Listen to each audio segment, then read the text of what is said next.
This episode is brought to you by LinkedIn. Healthcare professionals can lead their careers with LinkedIn. Discover jobs by specialty, preferred shifts, and even desired salary. From mental health therapists to radiology technicians, it's now faster and easier for healthcare professionals to find the right fit. Learn more at linkedin.com/healthcare. Side effects may include faster job placement, improved work-life balance, and increased career satisfaction. Hey, it's Paris. You know I love sparkly things, right? Like stars. Duh. And thanks to Hilton and Auto Camp, I just slept under them. Picture me, serving looks by the fire outside my luxurious Airstream, making s'mores with the kids, while a national park is our backdrop. The great outdoors meets Hilton hospitality. That's hot. Explore all the new ways to stay at Hilton.com. Hilton for the stay. This episode is brought to you by Nespresso Virtuo Coffee Machines. Ready to enjoy the bold flavors of barista-quality Nespresso iced coffee at home? Simply fill a glass with ice and press the brew button on your Virtuo Pop machine to enjoy rich double espressos roasted to stand up even when chilled. Refreshingly bold iced coffee. Refreshingly easy to make at home. Visit Nespresso.com to shop now. It's the Smucker's Uncrustables podcast with your host, Uncrustables. Okay, today's guest is rough around the edges. Please welcome Crust. Thanks for having me. Today's topic, he's round with soft, pillowy bread. Hey. Filled with delicious PB&J. Are you talking about yourself? And you can take him anywhere. Why'd you invite? And we are out of time. Are you really cutting me off? Uncrustables are the best part of the sandwich. Sorry, Crust. I was deep in it, gaming on Samsung Galaxy Z Fold 7. Unfolding the screen made it twice as big and so immersive, I kinda lost myself. Might have trolled a little too close to the sun. Someone in the chat told me to touch grass, so I took my Z Fold 7 outside and kept playing. Still won, got a tan, and a nice little reset. Powerful processor, realistic graphics, you stay locked in, streak stays alive. Can your phone do that? The new Galaxy Z Fold 7. Get yours at Samsung.com.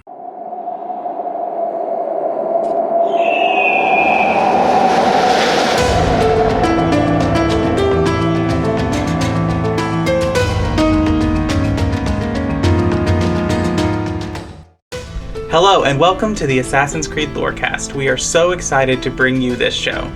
Our podcast is all about unraveling all of your favorite mysteries from the Assassin's Creed games. Each episode we'll be talking about a different topic in the Assassin's Creed universe. From Pieces of Eden, solar flares, and the Isu, to the Hidden Ones, the Order of Ancients, and of course, the Animus. We will seek to uncover it all. So join us and maybe even take a leap of faith.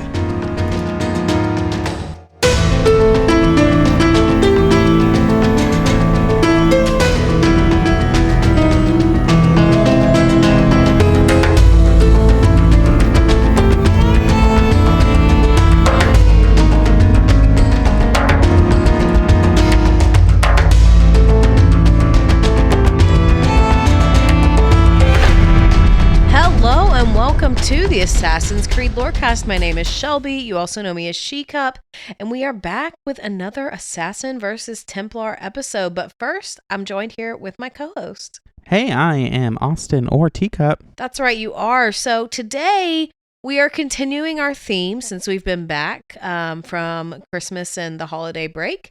And that theme is Assassin's Creed Shadows, because we're going to get the game in a little bit under 2 months. So, Austin, why don't you tell us what we're talking about today?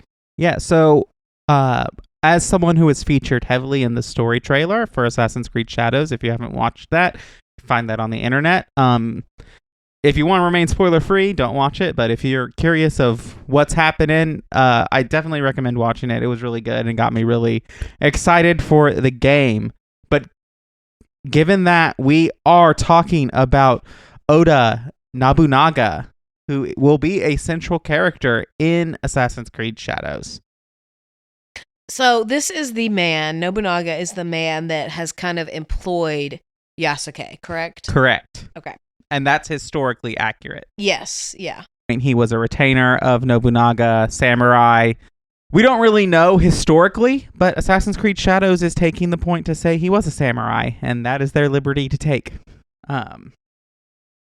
So he was a daimyo of Japan, which is kind of like ruler, emperor, leader, or whatnot of that. It's not an exact translation, but that's kind of what was happening. This period of Japan is often sometimes the Sengoku period is like a transition period almost from this warring state kind of structure into Japan where they start transitioning to like the emperor structure that they have for most of the rest of the like 17th to 20th century. And so he is one of the great leaders of the Sengoku period. He is known as the Great Unifier. That's one of his things, is that his goal and his dream was to have a unified Japan. He is also sometimes referred to as the Demon Daimyo or the Demon King of the Sixth Heaven. Oftentimes in Japanese, they would call their rulers like leaders under heaven. And so I guess he's the sixth daimyo, and so he's the sixth under heaven. I don't really know. I tried looking up what the sixth heaven was, and it was very conflicting. If someone wants to explain that to us, that would be awesome. So he basically spends a lot of time warring with different nobles and different daimyos of the time. He is really a man of reform. And this is an important thing to do it. He represents progress in Japan. And if you know anything about Japanese history, the issue of progress and how much progress should be had at a point is a big contention among Japanese culture, especially steeped in tradition. I mean, you can even see this as we've been watching the original Iron Chef in Japan, and the way they talk about Morimoto playing with tradition, you can still see the remnants of this idea in there. Yeah, and I mean, I wouldn't even say it's remnants. I simply think that this is still alive and well. And I think it's true in most Asian countries, actually, just the idea of traditionalism. Because just to give more context to the Iron Chef thing, which if you like food TV shows, you need to watch this show because you'll love it. But anyway, yeah, Morimoto is Japanese and American. He trained in America, worked for Nobu, and so he brings in a lot of Americanisms, and they absolutely hate it. They do. But yeah, so this kind of puts him into this situation of he represents progress and forward thinking, but the establishment and the country pushes back on that. Mm-hmm.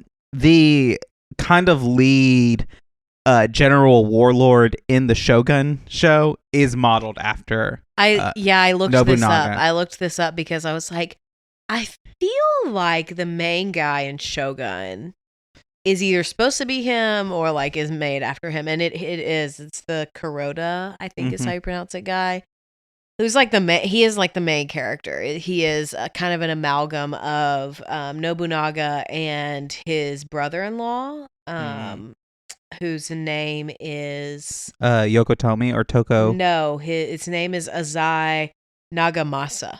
Yeah, so basically once he has this warlording thing and he starts to unify the country, which I will note that in actual history he doesn't see to the end, which this happens a lot in history, where this great unifier comes out with this dream of a unified country and they don't actually live to see it happen. The one I'm thinking of is Alfred of Wessex. Yeah. That he dreams of a unified England, and he works his entire life to try to create it, but he doesn't get to see it. But the groundwork that he lays is what eventually leads to it. And Nobunaga is very similar in that. And so once he has kind of gotten there, he starts first with a series of economic reforms and policies. And what these do, and what you have to understand, is that in Japan, everything is very class system, which makes sense because there's a large string of Buddhist influence in there, and Buddhism does come out of India, and India does have a very strict class system at this time. And so basically certain areas of the country have control over certain economics. Like the samurai control agriculture, the temples control like commerce and all of that. And he works to basically disrupt all of that to make it so that anyone can participate in any kind of form of commerce, and goods and transporting of goods can be opened up, which in turn leads to a more prosperous nation. We know this from general economics. The more access that everyone has to every type of product, the more prosperous a nation is. So that's what he does. That's like one of the first things that he does, is reforming the economy. And like one of the big things he does is he moves against religious organizations and takes control from religious organizations to do this. Now, you've got kind of three religions that are kind of competing, not for control really, but for influence in here. You've got Christianity from the Jesuit Portuguese. You have Buddhism, and then you have basically the traditional Japanese ancestor worship, which is kind of like not really on the thing of like worshiping. It's kind of merged with Buddhism a little bit, and just like it's more of a traditional thing of honoring the ancestors than true like ancestor veneration. And so he moves against these organizations, limiting their control both on the government and on the economy, which, if you know anything about history in other places of the world, that's not how you make friends. He also began implementing a standing army of Japan. So right now, like, Japan is very much in a feudalistic kind of style where when it's time for war, all the farmers move up and go to war. It's kind of like there's an old in one of the Bible stories where King David, where he's the most problematic, it says that it was springtime, it was time for war. That's because at that time it wasn't harvest time. The farmers weren't needed so much, so they could go to war. They've planted all their stuff and now they're just waiting. Yes, so they're going to war, which is just funny to me, of like war is scheduled. And that's kind of what we're dealing with. But he's moving away from that, and he's creating basically a soldier class, which is moving away what is called the half farmer, half warrior structure of the samurai class. So before them, samurai were half farmers, half warriors. So most of the year they were farming, and then they would be called upon for honor by their lord, and then they would go and fight. And so he starts to try to implement a standing army, which he doesn't really do because, again, progress is slow. I mean, it's just very obvious to me, and also from watching Shogun, that like he did not play it safe. Let's just put it that way. Like he came to change things, and it was time to do that, and that's what he did. It is often said that he hated Buddhism, and a lot of the Portuguese kind of missionaries and historians whose works we really have about this time period kind of take this line of thinking, saying that he hated basically religion and that he hated Buddhism. But most historians view this as a misconception. Modern East Asian historians view it as a misconception because he does move against Buddhism. He actually makes military strikes against temples and monks and all kinds of things. But most historians believe that he did this in a sense of like trying to bring about his unity, and he wasn't dogged down by superstition, because there is a superstition in Japanese culture at this time that to kill a religious person or a monk would basically bring bad fortune upon you. And Nobunaga is like, I make my own luck, to quote Shay Cormac from Assassin's Creed Rogue. And he does it anyway. He does what needs to be done. He's not limited by superstition or dogma or anything like that. Luis Freud, who is a Portuguese missionary, he wrote about Nobunaga and said that he had a great understanding and clear judgment, disdained gods, Buddha, and other idols, and did not believe in any pagan divination. Notice that he didn't, in this, mention a monotheistic god. Right, of course not, because he has to be, he's got to be pragmatic in his potential defense that, actually, he does believe in the Christian God. His sect was the Lotus sect, which I don't want to get into, but was just a different sect in Japan. He preached in high spirits that there is no creator of the universe and that the spirit is not immortal. Okay, well, that's really hard to argue that he believes in the Christian God if he's going to argue those 2 points. Nothing exists after death, and there are no awards or punishments in the afterlife. So, while I agree that he did not hate Buddhism, I will say that he's not a friend to religion, is probably what I would describe as that. He's also often described as arrogant but honorable. He was known to value justice and mercy, but would not suffer insults to him or his order of things. He was known to be temperamental, prone to tantrums sometimes, and also known to be very secretive and cunning with his strategies. All in all, most modern historians do not give a moral judgment on Nobunaga. They do not say he was good or he was bad. And in both Western and East Asian media, he has been both portrayed as a liberating savior and a power-hungry tyrant.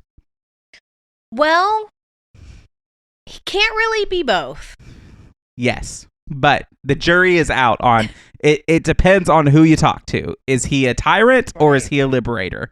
Well, what I will say is that people who are used to privilege and used to getting anything and everything they want, when they are faced with justice and fairness and equality, often do feel like those things are unfair and made to be like they're being punished, when in reality, they're just being forced to live the same way the rest of us. So that might be a part of it. Yeah, I definitely agree with all of that. But that's really all I have for the historical overview. He does a lot. If you're interested, I definitely encourage reading about him because he is this huge figure in Japanese history.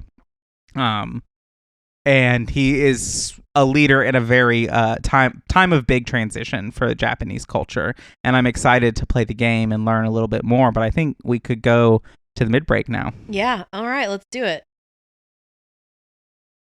My cat Freddie loves to be brushed and cuddled. But stirring up his cat allergens meant sneezing and itchy eyes. Then I found Purina One Live Clear. It's cat food that reduced the major allergen and my suffering in as little as 21 days. Now, we feel closer than ever. If you have issues with cat allergens, you really need to try Purina One Live Clear. Try new Purina One Live Clear today. Purina One, a difference from day one.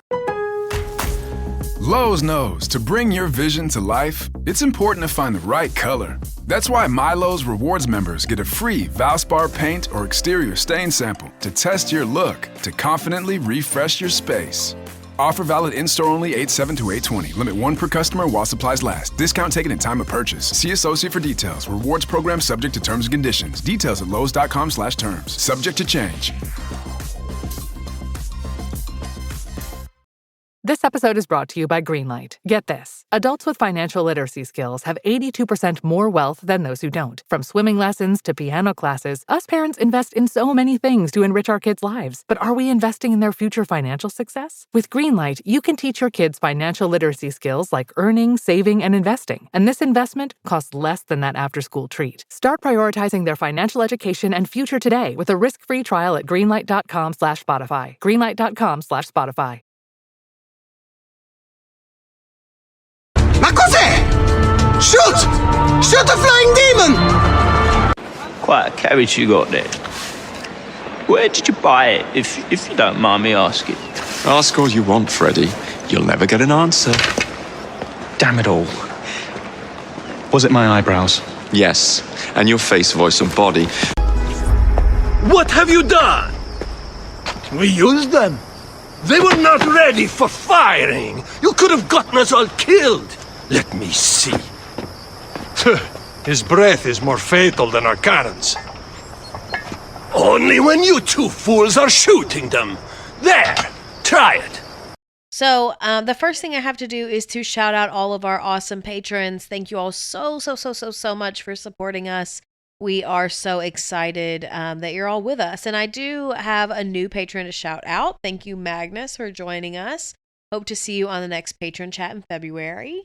And if you can't support us on the Patreon, I do have another way that you can support us, which is to leave us a rating or a review. And so this one is from B. Doherty, who commented on our Napoleon episode and said, "Hi, Cups. Just want to say that I really love your podcast. It always helps me to get sleep at night. And also your guys' voices are just really relaxing. So keep up the good work, and I hope you have a great day." Thank you so much for listening to the podcast and leaving us that comment. So the next thing that I have to shout out is that you should definitely join our Discord server because it is the best place on the internet. But also that we are launching new merch for our patrons this year. So we, in the past, I think last year was the first year we did merch for patrons on this podcast. So last year we did 2 stickers. We're expanding this year. We're going to have 4 merch offerings. So like once a quarter. It'll be a little bit more frequent than that just because of scheduling. And then you'll go a long break. Anyway, we'll figure that out. But so we're expanding to 4 offerings for this year. And if you are at the first Enchanter tier or higher. Wrong podcast. If you will. Yeah, we are not on the Dragon Age Lorecast. If you are at the Master Assassin tier or higher patron, then you will get a t-shirt actually instead of a sticker. So if you're at that tier or higher, you'll get 1 t-shirt and 3 stickers. So if that's something you're interested in, definitely sign up. We're going to be sending out the shirts, the first round of stuff really soon. So definitely make sure to get in on that. And then the last thing that I have to talk about is my Assassin's Creed Mirage playthrough, which is coming to an end because I only have 1 more major assassination to make. So yeah, that's where I'm at in the game. Right. The way you said that in your like cadence sounded, it could either be like assassination, like you're gonna kill someone, or an assassination. Okay, yeah, it's because I started to say the word assassin instead of assassination when I meant assassination, and there was just a pause there. But anyway, I really love this game. A lot of it is really fun. I don't have any complaints actually about the game, like at all. Yeah, I don't have anything bad to say. I don't really understand people who don't like this game. I have to assume that there are people who started with the RPG trilogy and are expecting massive games that are just completely sprawling, but I really enjoyed this game, and it feels like a remaster of an old game, even though it's not. And so I don't know. I've really enjoyed it, even though I know the story's not over. But some of the major critiques of it are really have to do with how empty the wilderness feels and how kind of like pointless going out into the wilderness kind of is. I mean, yeah. I mean, there are no main quests there, so you don't really have to go out there that often. It's true. I mean, there are a couple main quests out there, but I think maybe 1. Yeah. Most of them are contracts.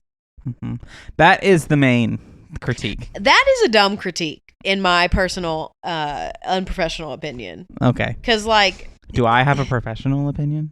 I don't think we're professionals here. Okay, we do this as a hobby. Like, no, we are not professional. Technically, the definition of professional is, are you paid to do it? Well, I am not paid a full-time salary to do this. So okay. If we get there ever, maybe we'll have a different opinion.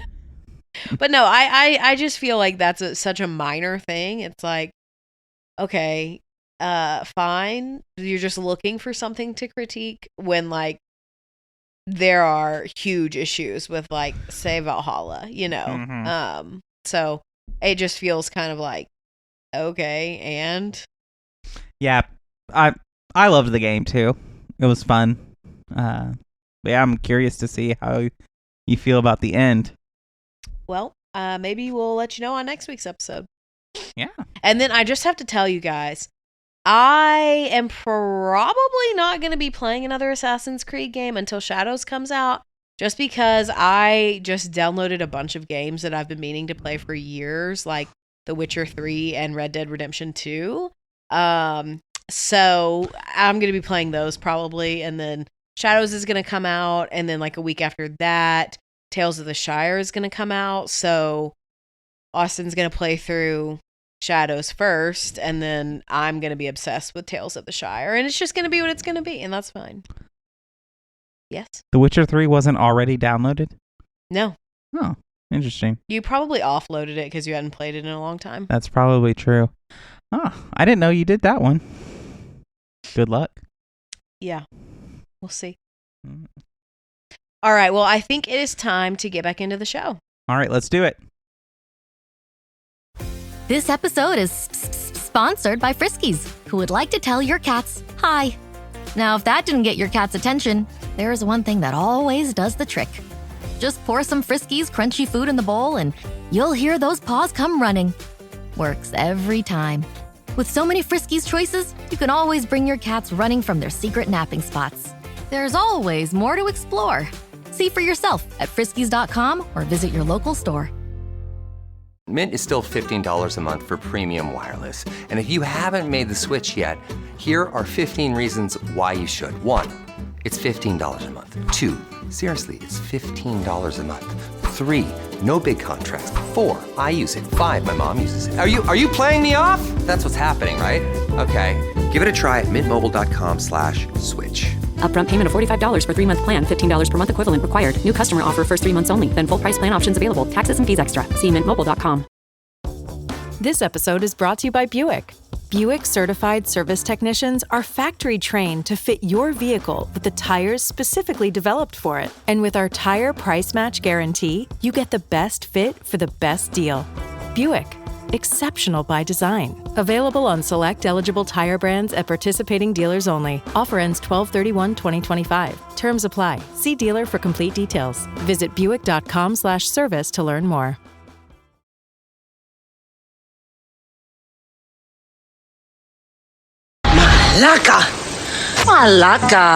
Malaka. But that madman, the self-proclaimed Bishop of the Ruins, is our biggest critic. He calls our playing the devil's bagpipes. I will sleep with anyone as long as they agree to be executed in the morning.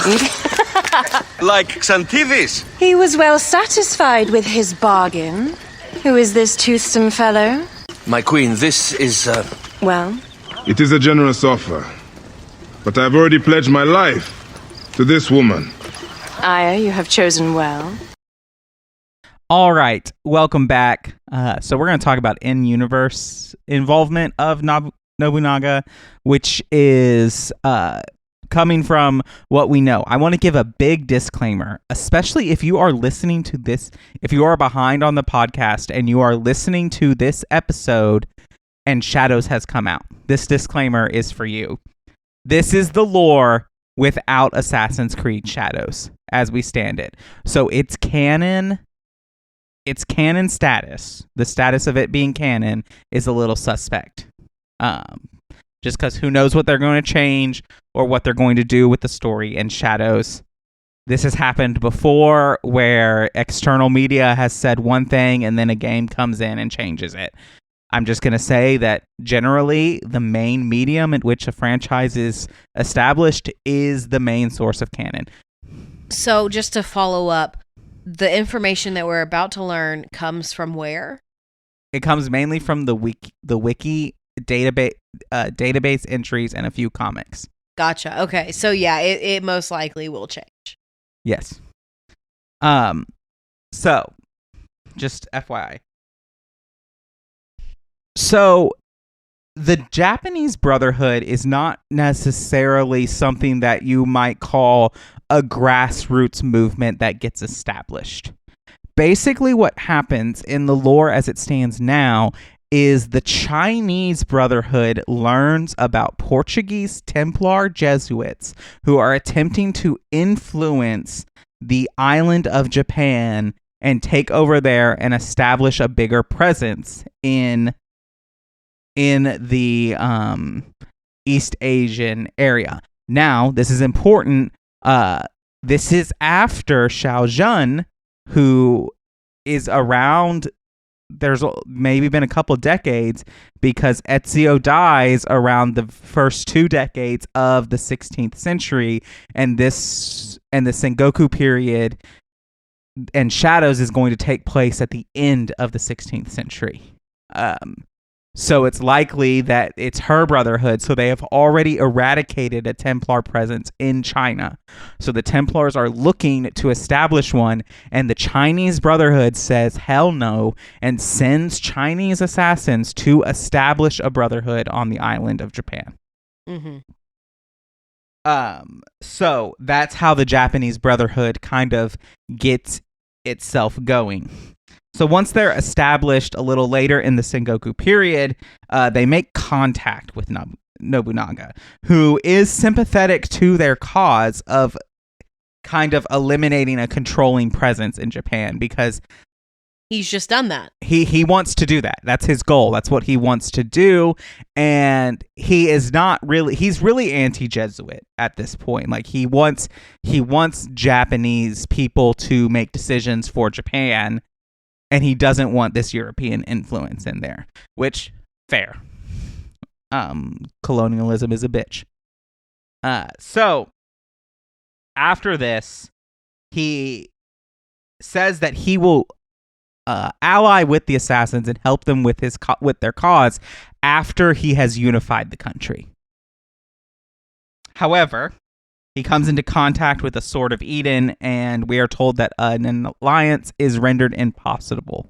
And then on June 21st, 1582, Nobunaga is assassinated by the assassin Yamauchi Taka.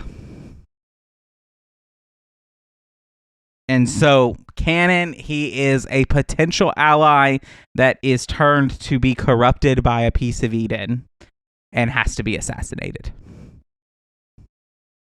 Do we feel this is accurate to... In my opinion, Nobunaga is the historical person that we know about, and the things we know about is someone who I feel is too focused on his own goals to be swayed by either cause. I think that if he thought the piece of Eden was going to help him get ahead in his goals, he would absolutely use it. Mm-hmm. And that's when he would fail, because it would control him and control his life.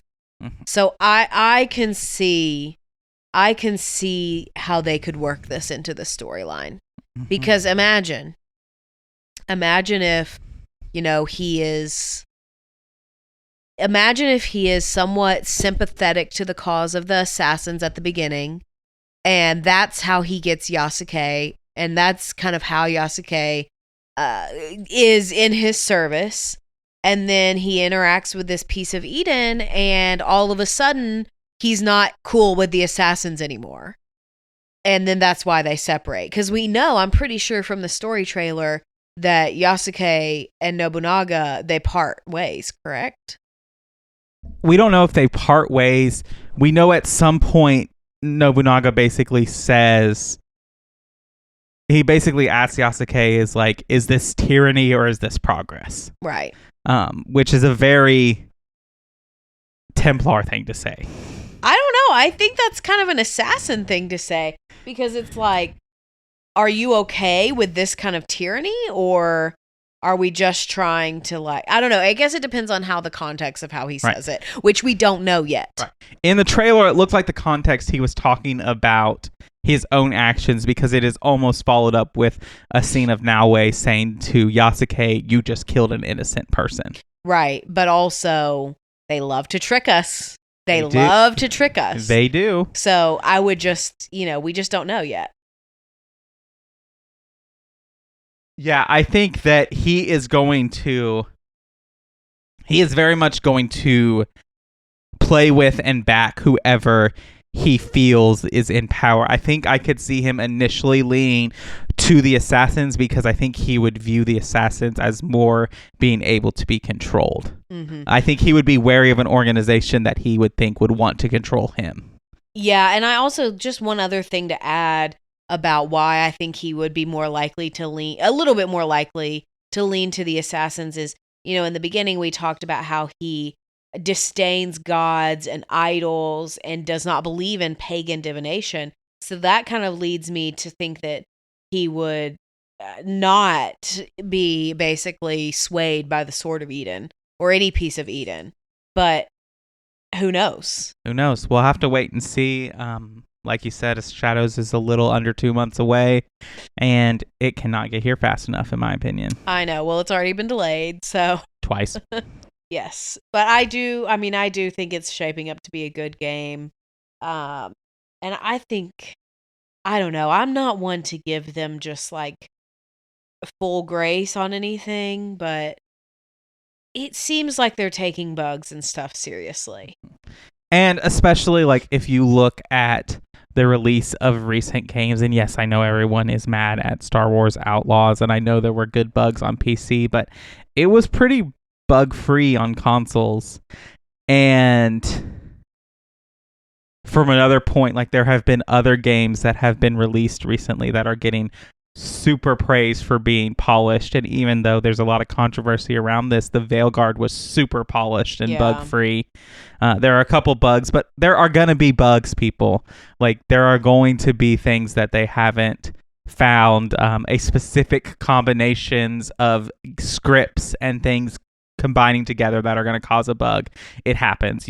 No developer can anticipate everything. Yeah. Or even experience everything in testing. No, and I mean that's just part of game dev. But I mean I do think that, no offense to the PC gamers out there, but it's y'all that cause the issues because every PC is different. Whereas, like, we've got one Xbox console, right? We've got one PlayStation console, but every person's PC is different because every person builds their PC. So it is what it is. As long as the bugs aren't completely game breaking or making me lose hours of progress, I can deal with it. And sometimes, y'all, bugs are funny. Like the time I found the horse in Odyssey on a roof. Like, that's funny. My favorite bug I've ever seen in Assassin's Creed is just like the floating candles in Valhalla. Oh, yeah. Like, how did that even happen? I like it when... This is a Dragon Age bug, but I really like RPGs where you have party members and you spawn into an area and all your party members are spawned into the exact same spot. Oh, yeah, that happens a lot. I like it when... I think this is just a BioWare thing. It's when they like are doing the little shuffle dance thing in the same spot. Oh, yeah. And they can't like actually move their arms and legs. It's really funny. It is funny. Anyway, we're done with this episode, so I think it's time to wrap it up. Thank you, Austin, for doing all the research and doing this tie-in to Shadows. It was a good one. Mm-hmm. And thank you all for listening to the Assassin's Creed Lorecast. We will see you next time.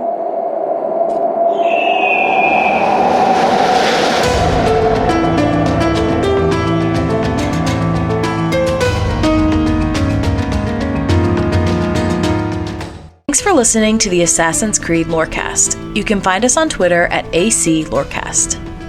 If you have any lore questions or topics to unpack, join our Cups Podcasting and More Discord server. It's the best place on the internet. You can also support us financially through our Patreon. Find us on patreon.com/Assassin's Creed Lorecast. The Assassin's Creed Lorecast is part of the Robots Radio Network. For more information about the Robots Radio Network, join the Discord server via the link in our episode's description. If you enjoyed the show or learned something new today, please subscribe, leave us a review, and join the Patreon. And if you enjoyed our intro and outro music, make sure you give a big thank you to Pipeman Studios. Thank you, Pipeman. Thanks again for listening to the Assassin's Creed Lorecast. And always remember, Assassins, stay in the shadows to serve the light.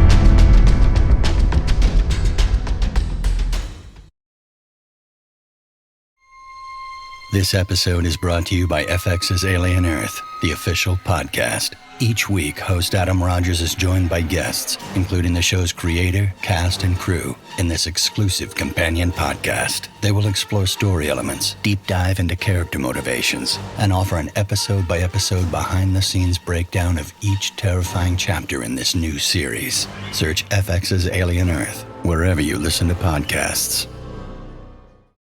Want to live better? We got a lot of work to do. Join Chris Hemsworth in National Geographic's new Disney Plus original series, Limitless. Live Better Now. I'm diving headfirst into cutting-edge science to uncover 3 powerful secrets to living better right now. The growth that occurs through any challenging experience is really what we seek. Chris Hemsworth stars in Limitless. Live Better Now. Now streaming on Disney Plus and Hulu. It's showtime.